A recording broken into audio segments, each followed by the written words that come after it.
Mahinang ulan sa bubong ng tindahan, may tasa ng kape sa gilid ng mesa.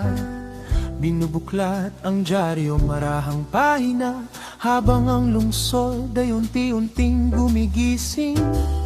Hindi lahat ng balita ay maingay, minsan ito'y kwento lang ng araw, ng mga taong nagdidesisyon at ng mundong patuloy na gumagalaw.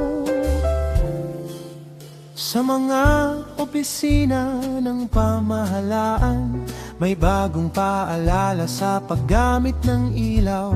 Aircon daw ay itaas sa 24 at biyahey bawasan kung maaari. Dahil sa digmaan sa gitnang silangan, tumaas ang presyo ng langis sa mundo.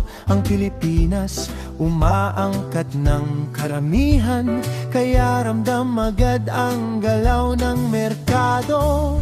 May mungkahi ng flexible work, may usap tungkol sa work from home. May pag-aaral din sa posibleng tulong sa tsuper, magsasaka at mangingisda.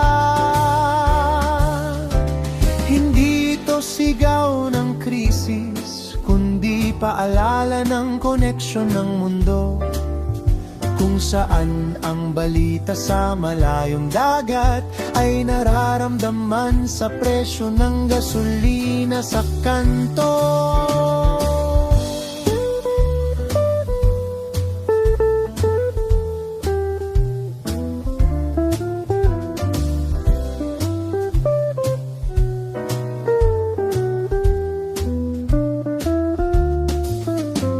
Sa palengke sa umaga, may usapan tungkol sa presyo. Hindi pa man malakas ang pagtaas, pero dama na ang pag-iingat. Kapag mahal ang langis, sumasabay ang pamasahe at delivery. Mula palay hanggang paninda, may maliit na dagdag sa bawat hakbang. Ganito gumagalaw ang ekonomiya, hindi laging biglaan, minsan paunti-unti, parang pagpatak ng ulan sa bubong. Sa ilang simbahan sa lungsod, mas tahimik ang hapon. Panahon na ng pagninilay, habang papalapit ang Semana Santa. May mga nagsisindi ng kandila, may nagdarasal para sa pamilya, may naglalaan ng sandali para huminto sa gitna ng bilis ng buhay. Sa gitna ng balita at politika, may puwang pa rin ng katahimikan at ang simpleng tanong kung paano maging mabuting kapwa. Sa larangan ng sports, patuloy ang laban ng mga atleta. May mga Pilipinong nakikipagsabayan sa ringside, court at arena.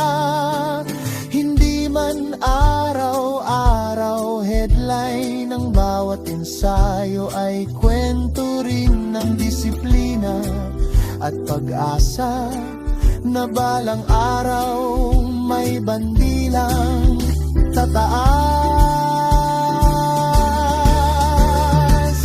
Sa mundo ng aliwan, may bagong kanta sa radyo, may bagong trailer sa sinehan, at may artist na naglalabas ng bagong proyekto. Sa gitna ng seryosong balita, ang musika at pelikula ay pahinga ng bayan. Isang sandali ng ngiti sa pagitan ng responsibilidad. Sa ulat ng panahon, may mga ulap na dadaan sa Luzon. May ilang pag-ulan sa hapon, habang umiinit ang hangin ng Marso. Wala pang bagyong papalapit, pero ang dagat ay laging binabantayan. Sa bansang napapalibutan ng tubig, ang langit ay laging bahagi ng kwento. At kagabi sa bola ng kapalaran, may mga numerong lumabas sa makina. Tralato 60, 50, 50, 24, 31, 45, jackpot 45 milyong piso. Megalato 650, 50, tarit matetiran, pretikuan, pretty. Jackpot 45 milyong piso. Megalato 650,